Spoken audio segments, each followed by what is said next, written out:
So as we were sitting in the car, it was like a knock on the window. My heart is racing. So when that knock hit the window, all you seen was like bullets just flying. He shot me 3 times. One, he shot me in the back. I didn't feel that. The second time he shot me was on the side of my hip right here, and then the third time, that one paralyzed me. So the doctor came in and he was talking to me. He was like, "You got a cyst and you have an upcoming pregnancy." And I looked at him and I'm like, I just fell back to sleep. I just went back to sleep. Welcome back to another episode of Clocked Out Conversations. I'm your host, Fahim, and today we got some more TikTok content. Pushing out a 6-pound baby out paralyzed when no one said I could.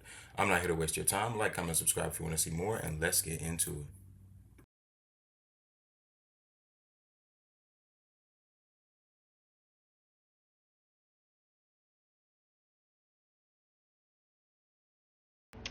Hi guys, I'm going to be doing a video on how I was shot. I'm going to start this video off by saying my heart is racing right now because I don't like talking about the situation. I don't like when people bring it up to me. If I end up telling you my whole situation, I have to be really comfortable with you. But I'm going to just say this. My heart is racing. Let me just firstly say, second say, whatever. I started off as a happy girl. I was partying, living my life as a 20-year-old. I was always out with my sisters. I loved my sister down. We stayed together. So it was this one specific time. It was on a Sunday. I worked and I didn't know I was being followed for 3 days.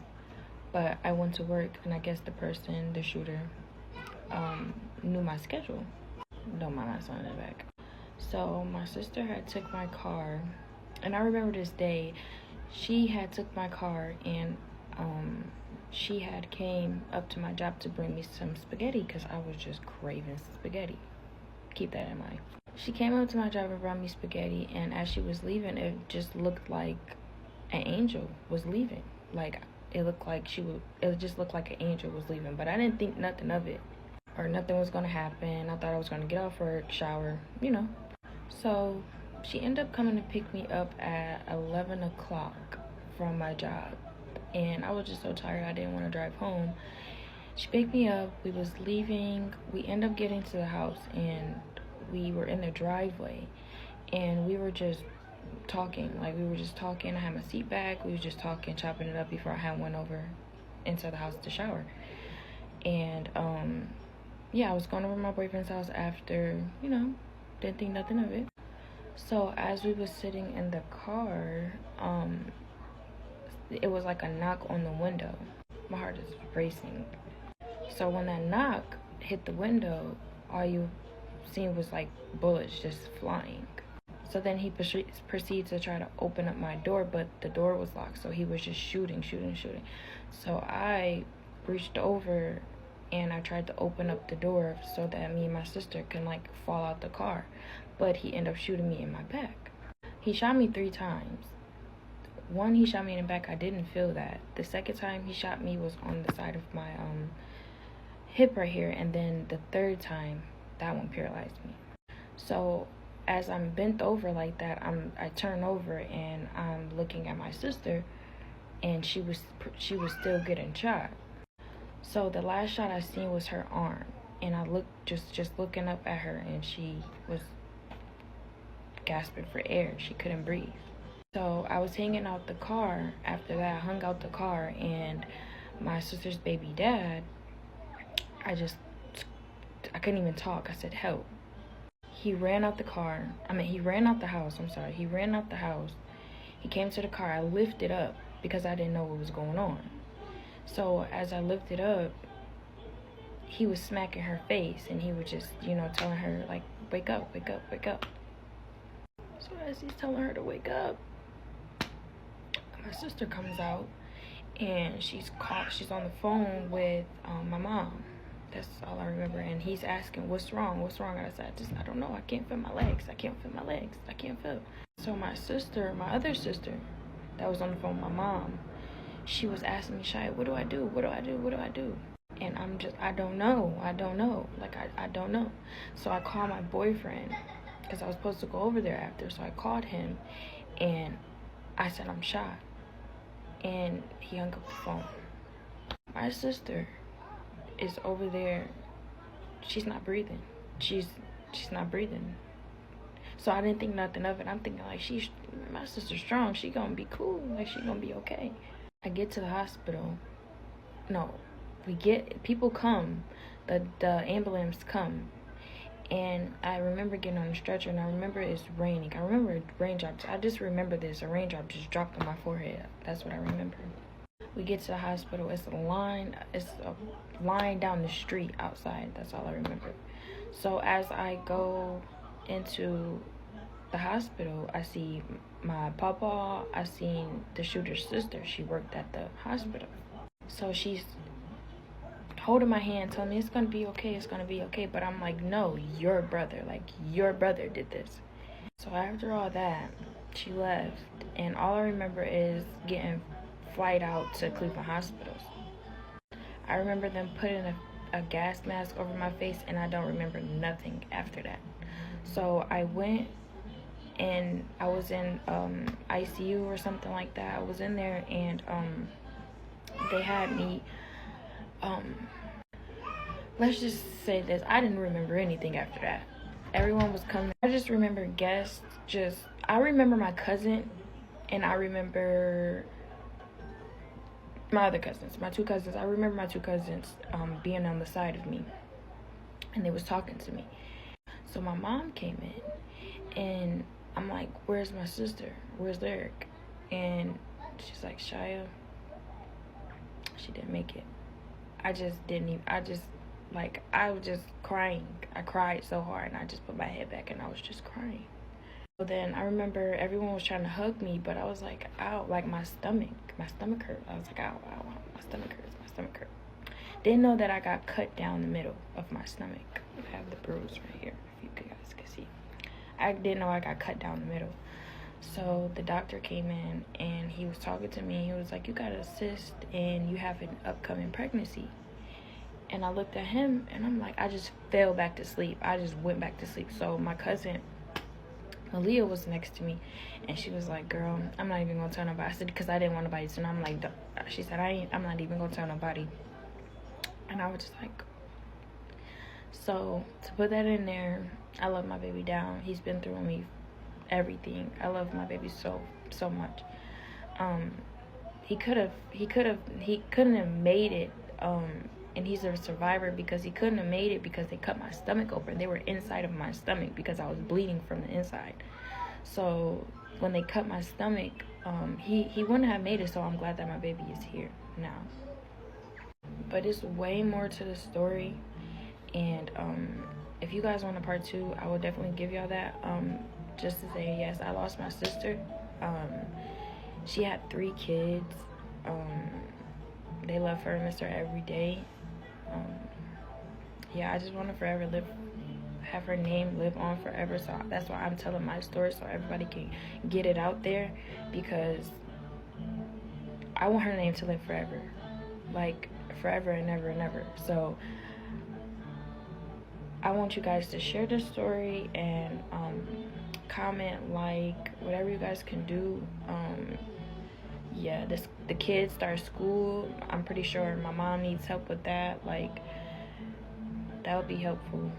I'm not asking. I just want my story to be told. Thank you guys for watching. I know you guys have so many questions that has not been answered. So here I am.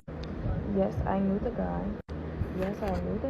The guy's sister was my sister's ex-girlfriend.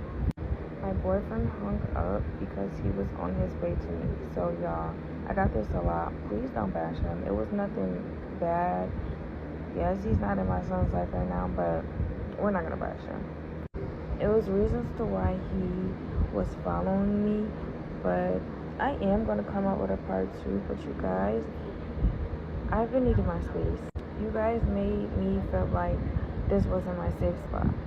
I won't say it was bashing. It was pretty much like some negative comments, and you know how that goes, how TikTok goes.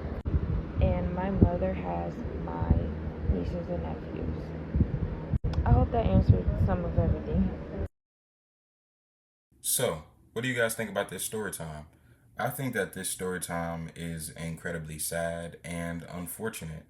The fact that she has to live the rest of her days paralyzed is very, very disheartening, especially given that we don't really understand why she was shot. Was it because she had a stalker? Was it because her and this man got into an altercation at some point in time? We really don't know, especially considering that her audience did not make her feel safe enough to be on this platform and speak what she had experienced completely. And also, I want to speak on the dangers of going out and making sure that you stay safe when you're outside. I'm in no way, shape, or form victim blaming this sister. I think that no one can truthfully prepare for the unexpected, especially given this situation here.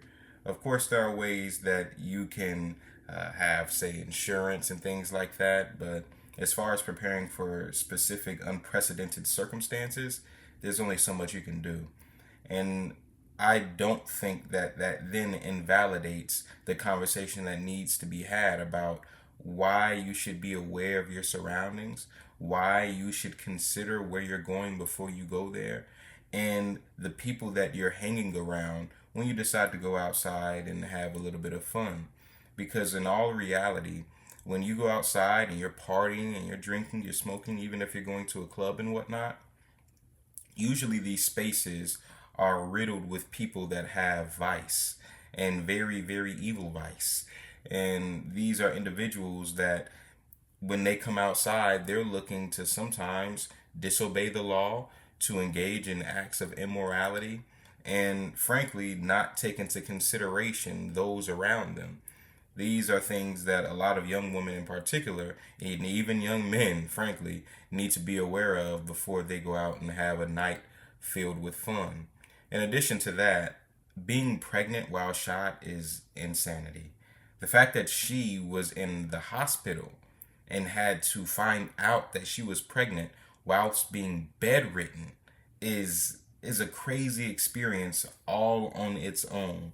Pregnancy is an experience that's supposed to be relatively intimate. Finding out that you're pregnant is an even more intimate experience. And so I can only imagine the amount of trauma that a woman will have to go through, given that she had to experience that very intimate moment in a very fearful and dangerous and overall stressful environment. I think that that's something that many sisters just won't be able to relate to, given her very niche situation. And so I think that prayers all go out to her and her family. And I also want to speak on the fact that the boyfriend hung up on her. Originally, when I heard that in the video, I thought to myself, well, that's not much of a boyfriend, is he? He's not that good of a boyfriend. But she then elaborated on the fact that he hung up so quickly because there was nothing else to speak about. If we're on the phone and you tell me that you're shot as my girlfriend, there's nothing that I could do while I'm on the phone. The only thing that I could think of is to start driving toward you so that I can be of assistance to you. And so I do sympathize with that brother, or rather empathize with that brother and his point of view and his actions. Furthermore, her sister, the one that was killed, had 3 kids. 3 children. 3 children that are now without their mother. 3 children that are now without that maternal guide. 3 children that are now without the one who birthed them into this world. I think, again, that is very unfortunate. It is very saddening. And I hope that her family is able to take proper care of those children now that she is gone. Lastly, I think I want to speak on her sister being in a relationship with the girl whose brother shot at them. I think that was what she said. Guy's sister was her sister's ex girlfriend. And so I say that to say there's obviously a little bit of rapport here.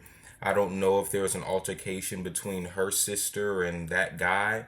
I don't think that there's anything that he or she could have done in their previous dealings with one another that could have justified this very catastrophic result.